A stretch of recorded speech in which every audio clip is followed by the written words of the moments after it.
Hola a todos otra vez, bienvenidos a clase. Ahora vamos a hablar en esta ocasión de la función de la cobertura vegetal para ahorrar en el uso del agua si se usa riego y también para evitar que se evapore el agua que ya hay en el suelo, ¿vale? Por la acción del sol y del viento.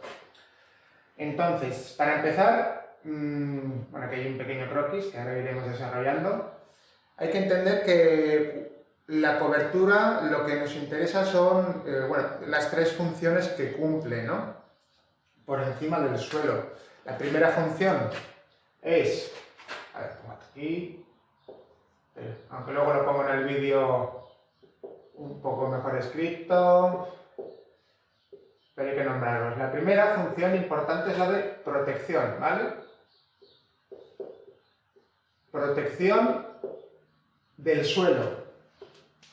Para proteger que el suelo no esté expuesto al sol, ni al viento, ni a la erosión del agua cuando llueve, ¿vale? La cobertura, entre otras cosas, cuando llueve, el impacto que hace la gota sobre el suelo, la cobertura lo amortigua y entonces el suelo no se erosiona, no se mezcla con el agua, aunque el agua sí que fluya, ¿no? Esta protección es la que más previene, ¿vale? La capa más externa, la que queda al aire de la cobertura, es la que previene el desecado, ¿no?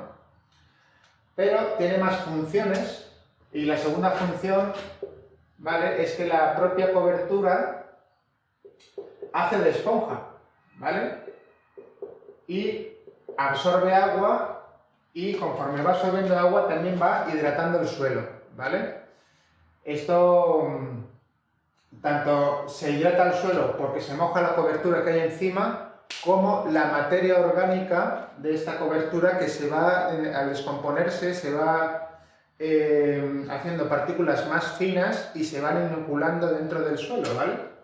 Entonces, la materia orgánica que se inocula en suelo, una gran parte por la acción de las raíces, pero otra parte por la acción de la cobertura que se descompone, esta materia orgánica inoculada en suelo también hace de esponja y hace que este suelo pueda, absorber y retener más agua todavía, ¿no? Y la tercera función de la cobertura, ¿vale? Es la nutrición, ¿vale? Con nutrición me refiero realmente al abono. La cobertura vegetal, ¿vale? La conseguida por restos vegetales, acaba siendo alimento a medio plazo. Depende de qué cobertura uses, tarda más o menos en degradarse, pero una vez ya comenzando a degradarse, ya las plantas, incluso veréis muy a menudo plantas que crecen directamente en la paja o en el triturado de madera, y veis que no solamente hunden sus raíces en el suelo, sino que pueden prácticamente enraizar en la cobertura directamente, ¿no? Entonces, tener en cuenta que la cobertura, la verdad es que me va a costar hacer esta charla porque voy a enfocarla solamente a qué hace o cómo influye la cobertura en la circulación del agua, ¿vale? Pero la cobertura hace muchísimas cosas. De hecho, en los 2 primeros centímetros de suelo y en la cobertura que hay encima, ¿vale? O sea que quizá en estos 10 centímetros de suelo es donde se produce prácticamente el 80% de la vida del planeta. Es en esta franja donde se produce la unión de los 3 reinos, ¿no? Del reino vegetal, del reino animal, por todos los insectos y mesofauna y microorganismos que hay aquí. Aparte que nosotros también tenemos una interacción muy directa con el suelo y con la cobertura que lo protege. Y también el reino fúngico, el reino de los hongos, que de este vamos a hablar un poco al final porque influye mucho en la gestión del agua dentro del suelo, ¿no? Aunque está más relacionado con la siguiente charla de los sistemas agroforestales, pero bueno, está todo muy mezclado. Entonces me va a costar mucho centrarme solamente en el aspecto del agua, ¿vale? Que os entre en la cabeza que la cobertura no solo es algo para tapar, es el principal proceso que permite la vida en la tierra, no en el mar. En el mar no hace falta cobertura.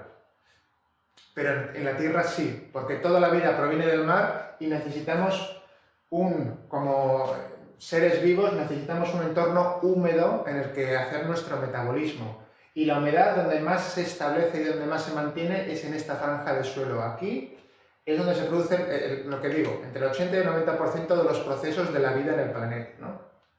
Sobre Tierra. Entonces, teniendo claro que la cobertura es algo muy importante a nivel ecosistema y a nivel forestal y a nivel también de huerta, ¿vale? Porque nosotros estamos cultivando seres vivos y los seres vivos necesitan unas condiciones, idealmente las mismas condiciones en las que evolucionaron, ¿vale? Y las plantas no han evolucionado, la mayoría de las que plantamos no han evolucionado en desiertos con suelo desnudo, han evolucionado en lugares donde ya tienen un suelo con una cobertura y una materia orgánica. Entonces, a ver dónde he dejado el borrador. He perdido el borrador. Fíjense, pasa aquí. Entonces, dicho esto, ¿vale? Sigo mirando la chuleta. Sí. Vale. Insisto, cuando hablo de cobertura, hablo de materiales, sobre todo de origen vegetal, ¿vale?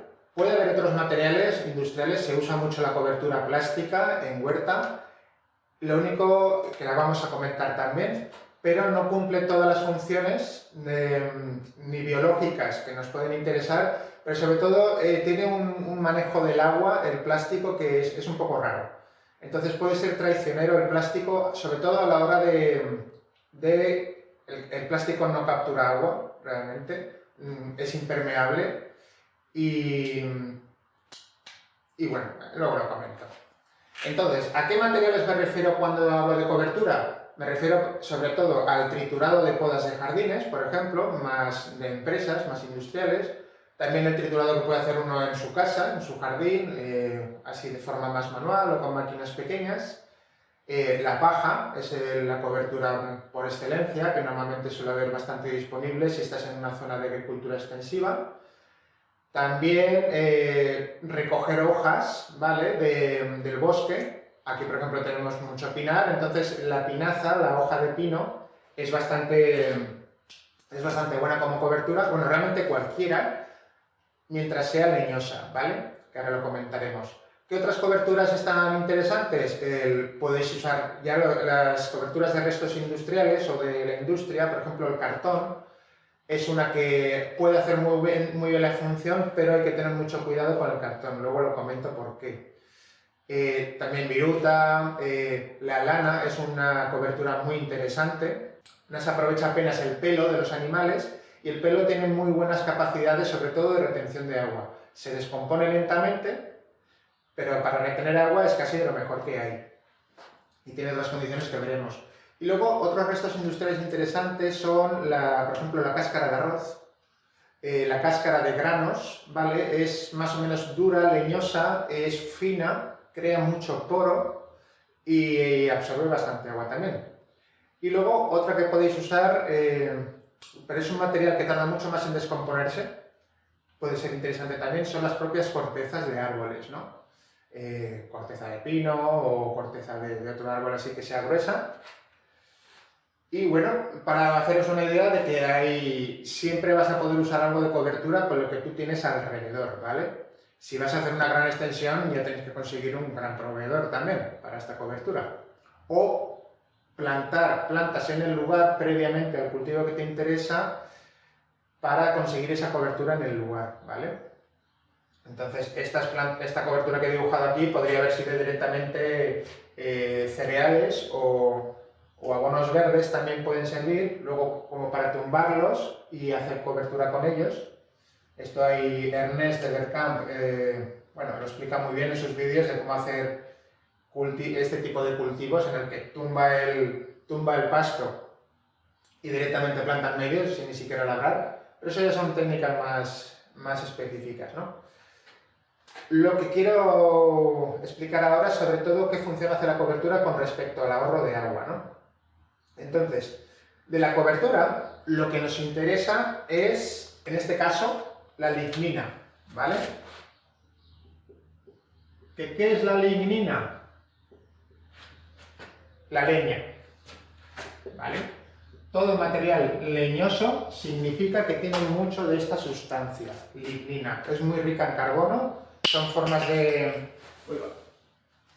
La lignina es una forma de carbono muy bien entrelazada, muy estable y que le cuesta bastante de descomponer.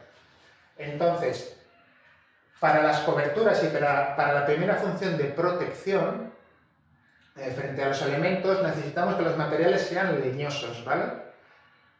Por ejemplo, un material leñoso, como he dicho antes, supongo que se ve bien, la hoja de pino, aunque tú la veas verde y blandita, ¿vale? Es prácticamente todo leña. Cuando tú vas a un bosque y coges hoja de pino del suelo, ya ha perdido el verde, sigue siendo más o menos flexible, pero esto ya es un material leñoso y de hecho tarda entre 3, 4, 5 años en descomponerse cada una de estas hojas y van formando capas cada vez más grandes, formando una cobertura cada vez más gruesa. Esto es un buen ejemplo de material leñoso. La paja es otro material leñoso muy parecido al pino. La paja era las pajas que vemos en el campo eran plantas que eran verdes, pero con muy poco, digamos, con mucho hueso y poca sangre, por así decirlo, o sea, con mucho carbono y poca nitrógeno en comparación. Entonces, ¿qué plantas no tienen lignina? Este tipo de hojas, más blanditas, esto ahora parece muy abultado y cuando vas a usarlo como cobertura parece que cubren mucho en poco espacio, pero esto en 3 días ya ha desaparecido, ¿vale? Igual que esta planta que ahora podemos ver mucho en los campos, el oxalis o el vinagrillo. Esto también parece que tienes un montón y pesa mucho porque está lleno de agua, ¿vale? Muy interesante también capturar el agua de los tejidos vegetales, pero no sirve como protección, ¿vale? Más bien sirve como hidratación, la segunda de las funciones que buscamos en la cobertura. Entonces,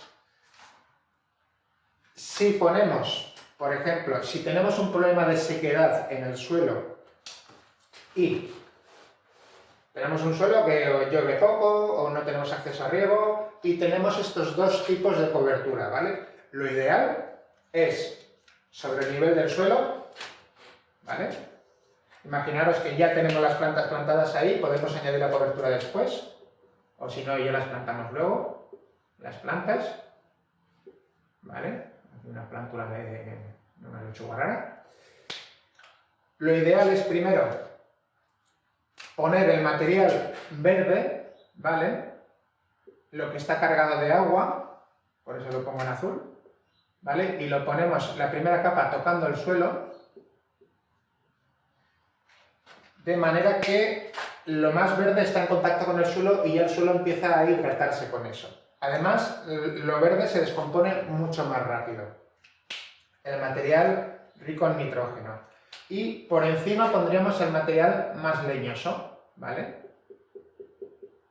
El material leñoso, con la estructura que tiene, sobre todo si son material fino como la hoja de pino o la cáscara de arroz, o sea, no tanto ramas gordas, ya lo veréis en las fotos, no tanto ramas gordas que hacen, digamos, tienen mucho aire.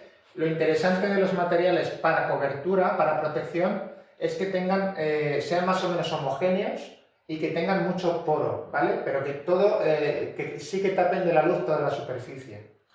En los poros, ¿vale? Si tenemos aquí, por ejemplo, hojas de pino, que además se suelen cruzar, ¿vale? Esto es una superficie que, para que los microorganismos que viven en el suelo les permita respirar, hay un intercambio de oxígeno, de nitrógeno, de carbono, ¿vale? Pero el viento cuando viene, que es el principal factor secante, sí que no consigue meterse dentro de la cobertura. Se tiene que desviar para arriba, entonces sí que protege de la desecación. Se seca la capa más superficial, pero 1 o 2 centímetros más abajo de una capa compacta de pinaza o de paja, ya el material está permanentemente húmedo normalmente, si ya ha habido una humedad inicial o ya ha habido una lluvia. Entonces, deja pasar el aire, pero solamente el aire necesario para respirar, no el aire que seca. Y además, la lignina tiene otra propiedad, que ahora la veremos, que es aislante térmico, o sea que cuando le da el sol a este material leñoso, la madera no deja pasar el calor. O sea, se calienta un poco la superficie, pero debajo está a una temperatura constante. Y más fresquito si hace mucho calor, e incluso cuando el suelo ya ha acumulado calor, ¿vale? A lo largo del verano o del día y demás, si tiene cobertura, también este calor se queda en el suelo, entonces, porque la cobertura leñosa impide que la tierra se enfríe, en este caso, ¿no? Si, por ejemplo, aquí tenemos el suelo a 16 grados, una medida que está bien, y en verano lo tenemos a 30, pues la cobertura leñosa va a impedir que el suelo se ponga a 30 grados, que es lo que pasa a veces. Se va a mantener, por ejemplo, va a subir a 22. Y luego durante la noche se vuelve a enfriar. Imaginemos que por la noche ya empieza a ser no 30 grados, sino 16 grados. Entonces el suelo se quedará más o menos en 18. Entonces, son cifras que tiro al aire. Lo que quiero decir es que la cobertura amortigua mucho los extremos de temperatura. Y en invierno, cuando ya no es un extremo, sino que estamos ya directamente en una época fría y estamos a momentos a 0 grados, con una buena cobertura mantenemos el suelo con gran parte del calor acumulado en verano. Y podemos perfectamente, si hacemos una muy buena cobertura, podemos llegar a tenerlo a 12 grados el suelo, ¿vale? Digo 12 grados porque es una temperatura en la que la biología del suelo empieza a estar activa y puede alimentar a las plantas, ¿vale? Es una temperatura, como temperatura objetivo para tener durante todo el año, para tener desarrollo vegetal, es la ideal. Entonces, si no tenemos una cobertura leñosa que nos haga de aislante térmico, el suelo, si está por debajo de 12 grados, se va a paralizar la vida. Si está por encima de 28 o 30, también se vuelve a paralizar la vida. Entonces tenemos un rango estrecho que la cobertura nos permite que el suelo pase más tiempo en ese rango de temperaturas. ¿Vale?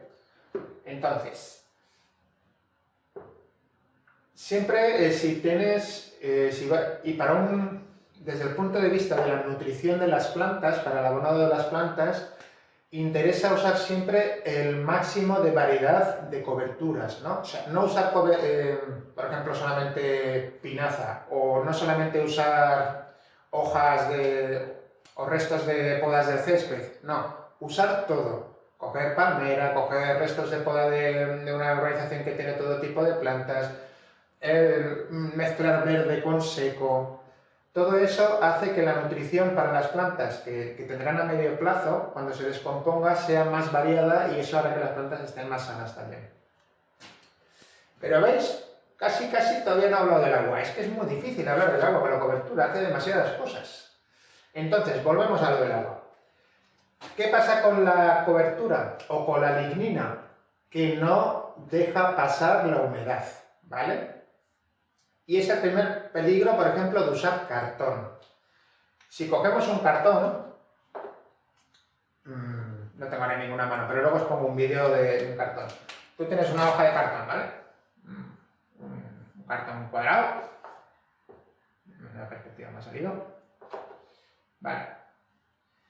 Y tú le echas un chupito de agua y se te hace un charco en medio, el cartón aguanta el agua. ¿Vale? Tú luego le das la vuelta y verás que al rato se empieza a humedecer, incluso el cartón se humedece, ¿vale? La gota digamos, la humedad se va extendiendo a través del cartón, porque el cartón es poroso y absorbe, pero no está dejando pasar el agua abajo. Entonces, mucho ojito con usar materiales homogéneos de cobertura, porque hacen de escudo real de la humedad, ¿no? Entonces, ¿cuándo es interesante, por ejemplo, usar cartón? Cuando tú ya tienes un tubo de riego, ¿vale? Gota a gota, por debajo, entonces las plantas sí que tienen sus raíces en el agua, ¿vale? Y el cartón lo que evita es que el agua pase al aire. Entonces, bien. Pero si haces como yo, todo contento poniendo cartón por toda la finca, y resulta que no tengo riego, y el agua que tengo es el rocío de las mañanas, entonces el rocío se queda encima del cartón y no llega al suelo.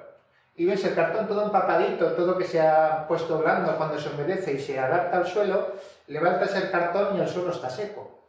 Entonces, cuando tú usas cobertura, no hay una fórmula, no os puedo dar ninguna fórmula para decir cómo se coloca la cobertura. Depende mucho de dónde viene el agua, ¿vale? ¿Os acordáis de las 4 direcciones? Puede venir de la lluvia, del subsuelo, de los ríos o de la humedad ambiental. Dependiendo de dónde venga el agua, de dónde sea tu fuente, tienes que colocar las capas de cobertura de una forma u otra para capturar ese agua. Y el cartón es el mejor ejemplo. Si no tenéis riego, cuidado con el cartón. ¿Se puede usar cartón? Sí, pero hacerle muchísimos agujeros. De manera que para capturar que deje pasar el agua de la lluvia, que deje, digamos, que tenga más poros, ¿no? Lo ideal de una cobertura más natural es que nunca va a ser como una hoja de cartón lisa, sino que va a ser eso, en paja, cáscaras, pelo animal. El pelo animal es casi de lo mejor. Entonces no genera este problema. Pero también el cartón, o sea, tiene cosas muy buenas. De hecho, a los insectos les encanta, a las lombrices, también a los caracoles. Es algo que la naturaleza se lo come rapidísimo, es energía muy disponible para ellos. Entonces es más o menos interesante, pero a nivel de circulación del agua hay que tener cuidado con el cartón. Entonces, ya me he saltado el guión, voy a ver qué es lo que tengo que decir ahora. Sí, todo esto. Pues es que lo he explicado todo. Vale. Entonces, ahora os quiero presentar, los datos que dábamos en el vídeo de introducción se basan en un experimento que hicimos de cultivo de, bueno, en este caso cultivo de patata, no me acuerdo en qué año era, y podemos ver el momento de la preparación de las camas de cultivo, ¿vale? Son unas camas pequeñas. Todas tenían el mismo tipo de instalación de riego y veréis que ahí se les puso el acolchado, uno de ellos un acolchado claro, otro de ellos un acolchado oscuro y otro sin acolchado, directamente con el suelo desnudo, que es la práctica más tradicional. Podemos ver cómo se ha ido desarrollando el cultivo. De hecho, es curioso que el cultivo que no tenía cobertura tardó más en dominar el espacio, ¿vale? En crecer. Aunque luego, en el momento ya de floración y demás, ya se habían igualado los tres. Es un dato curioso. Ya la ventaja que tiene hacer, en este caso, que una planta que tú quieres se desarrolle antes, sobre todo es para poder evitar competencia de otras plantas que le puedan quitar luz, ¿no? Entonces, en ese sentido, y ya solamente por eso puede tener mucho interés en la agricultura el uso de acolchados. Y luego podemos ver la cantidad que se cosechó. En la franja en la franja que no tiene cobertura se regó todos los días, ¿vale? Y en las dos franjas que tienen cobertura, mulch, y un mulch importante, ¿vale? Se regó la mitad de los días, día sí, día no. Y como podéis ver, las plantas se desarrollaron igual, solo que con el mulch con la mitad de agua, ¿vale? Un 50% menos. Y podéis ver que la producción fue igual, muy similar, incluso en el tamaño de patatas y, en este caso, patatas de la variedad que se usó, muy similares. Entonces, pero con un ahorro del 50% de agua. Y como veis, decimos 20 centímetros que puede parecer mucho, pero te pones a juntarlo y no es tanto. La verdad es que se hace rápido. Podéis ver un momento también en el que se extraen las patatas, para que veáis un poco bueno, el tamaño de la planta también. Y una cosa muy interesante, que eso también reduce bastante costo en otro lado, es que en el caso del cultivo de la patata, cada cultivo luego es un mundo. Pero en este caso, si usas cobertura, la patata no se descubre. No hay que volver a enterrarla otra vez, no hay que aporcarla, como se dice por lo menos en Aragón. En cambio, en suelo desnudo sí, es una faena que tienes que ir haciendo porque la patata asoma del suelo y tienes que ir volviendo a enterrar para que no se, bueno, no perder esa cosecha. Entonces, es en este experimento que hemos visto que en una planta de huerta sin mayor protección, o sea, expuesta a los elementos, que evapotranspiraría todo lo que podemos ver en la web del SIAR, ¿vale? Hemos conseguido que evapotranspire la mitad. O sea, que la planta se desarrolla igual con la mitad de agua. Y en parte es por los efectos que os estoy comentando ahora. El tema del color y de la temperatura. Bueno, esto lo dejo. Sí, está bien. No está directamente relacionado con el tema de la conservación del agua, pero sí del desarrollo de las plantas, ¿vale? Y sí está muy relacionado con la vida en el suelo. Aquí, por lo menos en el Mediterráneo, lo interesante es usar coberturas claras durante el verano para bajar la temperatura del suelo cuando el calor es alto, ¿vale? Pero en invierno nos interesa que el suelo esté más caliente para estar más cerca de los 12 grados y tener un periodo de cultivo más largo, más tiempo de cultivo, digamos. Entonces, en invierno usaríamos coberturas de color oscuro, ¿vale? De hecho, vuelvo a comentar el tema de la patata, aunque es una cosa muy específica, cada planta se, digamos, comporta diferente, pero en otro ensayo, que os puedo enseñar las fotos también, se vio que la patata plantada un poco tardía, en marzo, creo que fue el experimento, se hizo una cobertura con paja, más o menos el mismo experimento, pero en este caso regándolo todo igual, ¿vale? O sea, sin ahorro de agua.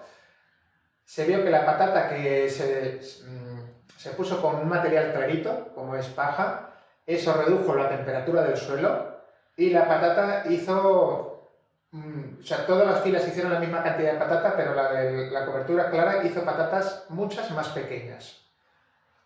Luego, la cobertura que estaba más caliente, ¿vale?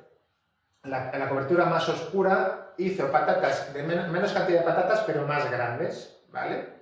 Y la patata, la que no se usó, se cultivó sin cobertura ninguna, más o menos el tamaño normal de patatas. Todas produjeron los mismos kilos, pero la temperatura variaba el comportamiento del cultivo, ¿vale?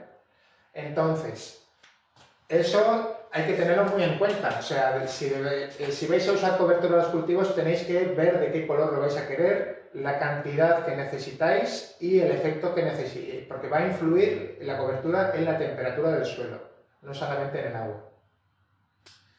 Entonces, ¿qué más?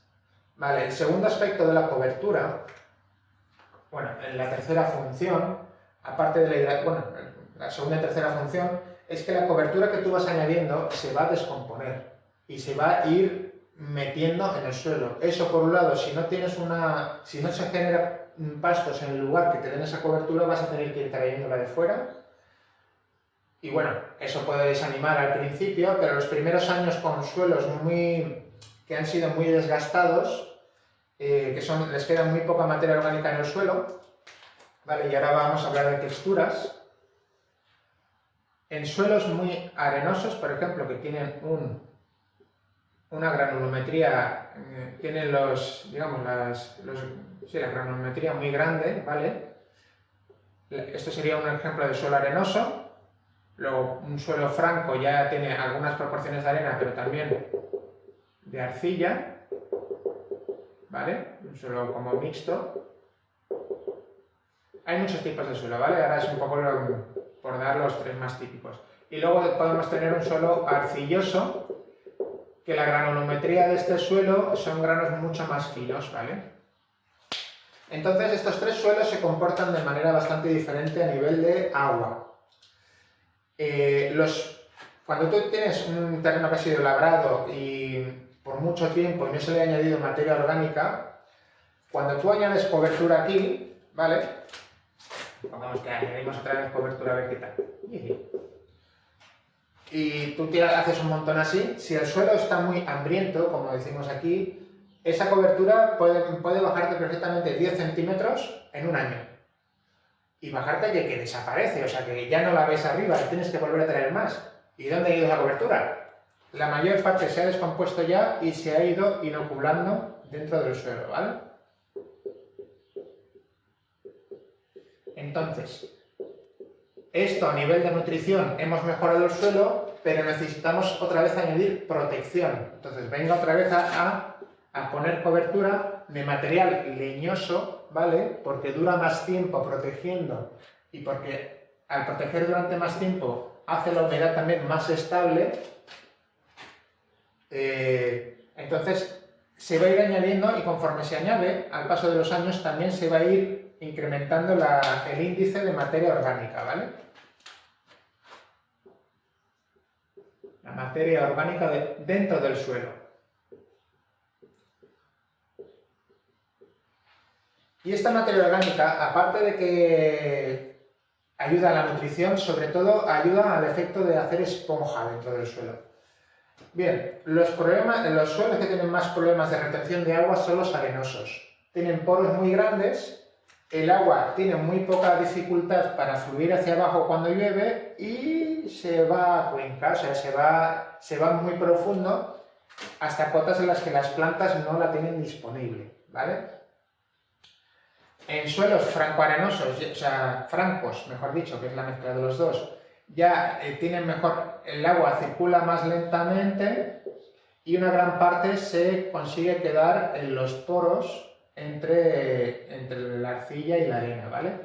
Y en los suelos arcillosos el agua circula muy lentamente, o sea, le cuesta mucho hundirse, de hecho tienen tendencia a encharcarse y ser suelos pesados, pero acumulan muchísima agua entre los poros y con eso también aguantan el agua en el suelo más tiempo, ¿vale? Entonces, lo curioso es que los tres suelos se equilibran, o sea, los problemas que causa trabajar con cada suelo se equilibran todos con materia orgánica.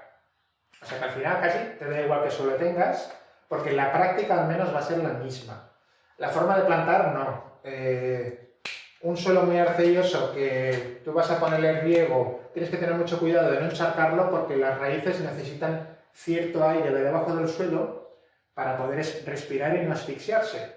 Entonces, es uno de los problemas que tienes que ver, no pasarte de riego en el suelo arcilloso. Y no hacer riegos profundos en el suelo arenoso porque vas a perder el agua por percolación. Entonces, lo que conseguimos añadiendo cobertura, por un lado, es añadir materia orgánica dentro del suelo, ¿vale?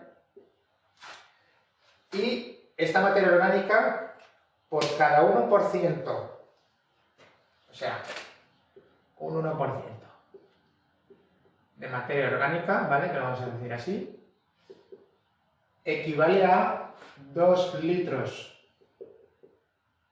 de agua que puede absorber por metro cuadrado. Entonces, los suelos más típicos tienen, los más, digamos, degradados, tienen cerca del 1% de materia orgánica, ¿vale?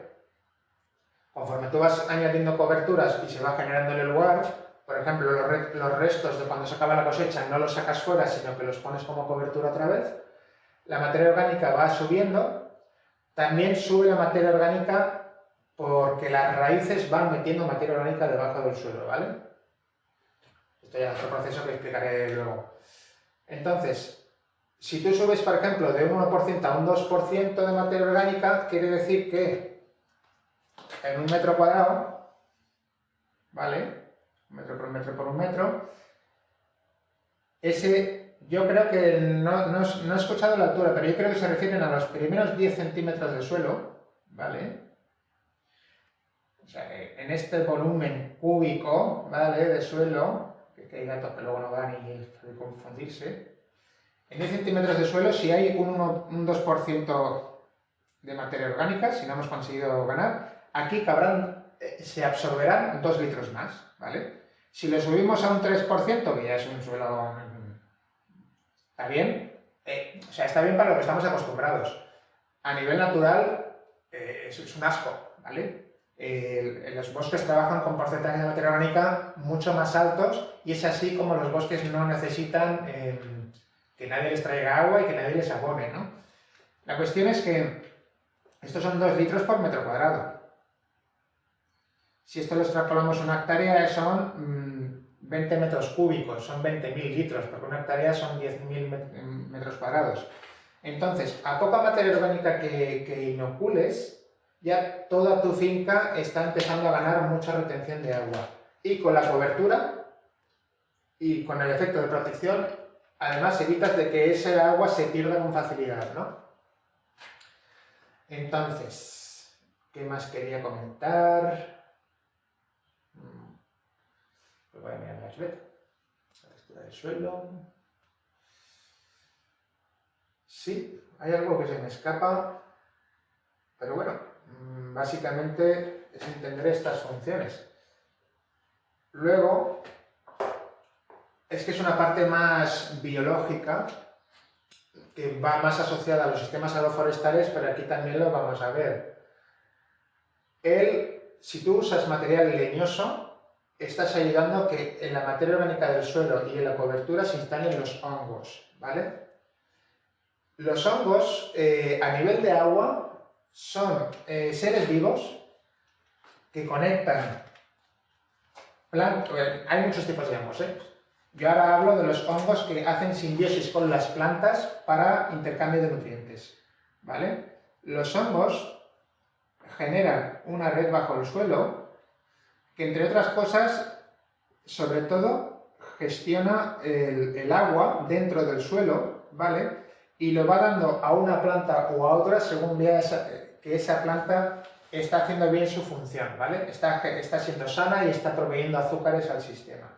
Entonces, los hongos, al final, desde el punto de vista del agua, si hay hongos en el suelo, aparte de que aumenta mucho la materia orgánica, el hongo ya está dentro de la materia orgánica que consideramos en el suelo, ¿vale? De hecho, es de lo que más materia orgánica, de lo que más carbono retiene del suelo. Y acaba siendo una red de capilares, de venitas, ¿vale? Que si aquí, por ejemplo, hay una fuente de humedad y tenemos un bulbo húmedo y aquí tenemos un hongo pillando de ahí, el hongo distribuye este agua a lo largo del suelo, ¿vale? Entonces, tener hongos y tener realmente toda la vida del suelo hace que el agua se vuelva homogénea y que todas las plantas puedan iniciar el ciclo de evapotranspiración, ¿vale? Porque las plantas cogen este agua y la evapotranspiran. Con esa circulación la planta se está subiendo nutrientes a su propio cuerpo, entonces el agua se queda nutriente, pero el agua la evapotranspira, y si tenemos un ciclo en el que no pasa el viento, esto se acumula humedad ambiental y esa humedad acaba atrapada en la cobertura y de la cobertura pasa al suelo. Y otra función importante de que la cobertura sea aislante de humedad. Para que la humedad se agarre a la cobertura tiene que estar más fría que el aire, ¿vale? De hecho, en ese sentido es más interesante la paja que los otros materiales más oscuros. Porque la paja, aunque parezca más dura, es más fría porque es un color más claro, rechaza la luz, y es más fácil que la paja se atrape humedad y se humedezca ella misma, ¿no? Entonces la paja se acaba humedeciendo sus propios tejidos hasta que el tejido, bueno, se va compactando por la descomposición. Cuando el material leñoso se humedece es cuando empieza a descomponerse. Mucho ojo, ahora que digo esto, de tener cobertura seca, porque si esa cobertura no se humedece nunca, no se va a descomponer nunca y es muy posible que el material se quede fosilizado. Lo puedes usar el material fosilizado como protección eterna, ¿vale? Pero si no da ese efecto de hidratación y de nutrición, se queda muy cojo. Entonces, la cobertura cuando la ponemos hay que intentar que no aplastarla, que siempre tenga ese efecto como de muelle, ¿vale? Pero sí que esté bien compactada, que notes que no está pasando el aire por dentro ni el sol, que es ahí donde empieza todos los procesos de la vida. El ejemplo más típico, en contraposición al plástico que se usa en agricultura, que se usa el plástico negro, por dos motivos. Es bastante práctico realmente. Hay unos que le gustan, otros que no. A mí ya desde luego no no lo uso, pero tiene sus ventajas. La primera ventaja de un plástico negro, primero, es que es más fácil prevenir la presión de otras plantas a competir con la luz, ¿vale? Siempre sueles tener el riego por debajo, o sea, tienes dos tubos de riego que asoman por aquí y que van goteando por debajo del plástico, ¿vale? Y aquí tienes las plantas. Y el plástico negro sobre todo se usa en lugares templados o en lugares fríos, precisamente para que el plástico negro absorbe mucho calor y calienta el suelo. Entonces, haces pensar a las plantas o haces que las plantas se desarrollen en un ambiente donde tienes el rango de temperaturas que te interesa en un momento en que es frío, ¿vale? Entonces tiene cosas bastante prácticas. Pero a nivel de agua tiene muchos fallos, porque cuando llueve... Uy, perdón, me he equivocado de color. Imaginemos que el plástico lo tenemos, si esto es el suelo, y hemos hecho una montañita para que las plantas estén más cómodas, y ponemos el plástico por encima, ¿vale? Aquí con sus agujeros. Aquí tenemos las tuberías de riego. Y aquí tenemos las plantas, ¿vale? Si tienes un sistema de riego y no tienes problemas de agua, pues bien. Pero el agua de la lluvia lo que hace es que cae el plástico y se va para afuera. De manera que cuando llueve, y cuando digo llover me refiero también al rocío, ¿vale? Al rocío, a la condensación del agua que sucede por las mañanas. Esto hace que el suelo que hay debajo, ¿vale? No recibe el agua de lluvia, que no es un agua cualquiera, es un agua con una calidad especial y con unas cualidades especiales, ¿vale? Y además lo que pasa es que concentras, esto se convierte en una superficie de captación, como hemos visto en el keyline. Esto no absorbe agua, entonces toda esta agua va a las calles. Entonces en las calles se genera un bulbo húmedo, estupendo, para que se críen precisamente las plantas que no nos interesan. O sea, a nivel de agua el plástico no tiene sentido. Tiene sentido por otros procesos, ¿vale? O sea, si no tenéis riego, no uséis plástico. Tiene el mismo problema que el cartón y encima no se degrada como para dar alimento a la biología. Entonces, bueno, esa es una de las... por si seguramente alguien tendrá dudas sobre cómo hacer en este sentido. ¿Cómo pasar del plástico a cobertura? Jugar mucho con las temperaturas. Vuelve a ser, si de verdad necesitas calor, usa una cobertura más fina pero de color oscuro, de manera que el suelo se caliente con regularidad. Al ser más fina tienes que reponerla también más a menudo, eso que hay que valorar. También hay un efecto en la cobertura, que esto también sobre todo se nota más en invierno, la cobertura cuando se empieza a descomponer, fermenta. ¿Y la fermentación qué produce? Calor. De hecho, se recomienda no hacer pilas de cobertura de más de 1 metro de altura porque eso puede generar un calor que allá alcanza los 70-80 grados dentro de la fermentación y puede llegar a prenderse fuego. O sea que... Pero esa fermentación bien planificada puede hacer el efecto de calentar un suelo en un cultivo. Y encima es una calefacción que no pierde la humedad. Son cosas, bueno, son cosas que... Pero con esto quiero decir de que no os puedo dar ninguna fórmula, depende de si vuestro sitio es caluroso, si es arenoso, si tenéis viento, demás.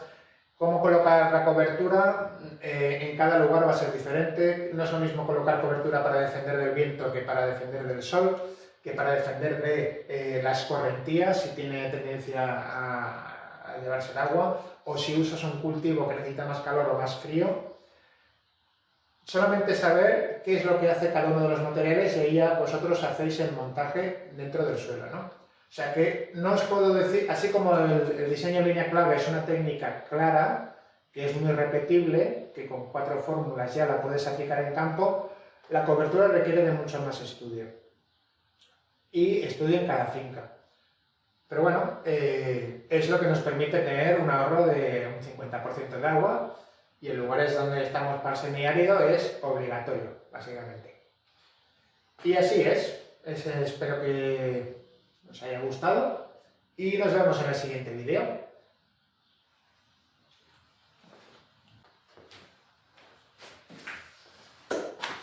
Ya sabía yo que me olvidaba de algo.